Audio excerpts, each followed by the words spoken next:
Chufla, chufla. ¿Cómo no te apartes tú? Mucho ha cambiado el humor aragonés desde esta escena de nobleza baturra. Gracias a las redes sociales, lo autóctono se convierte en global y hay quien defiende la universalidad del humor. Oregón es un ejemplo de algo que se ve fuera por redes y que todo el mundo comprende y sigue en todos los sitios de España y fuera de España. ¿Cómo representas a un aragonés? A Escampar la Boira, programa de esta casa, apuesta por prolongar la vida del formato a través de las redes sociales. El humor digital es muy visual, muy de momento curto, que es una premisa de 3 segundos con un punch de 10 segundos. Y esto son 15 segundos de TikTok y pim, pam, pum, y te queda un TikTok de 32. Este es el rollo.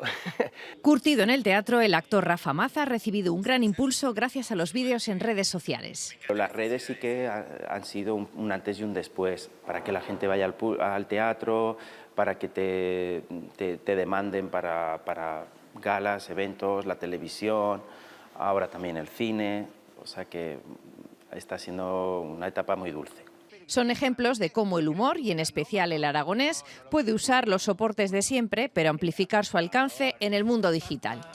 Pues bueno, me la voy a beber yo solo. Quería compartirla con vosotros, con Aragón Televisión, pero esta me la voy a beber yo solo.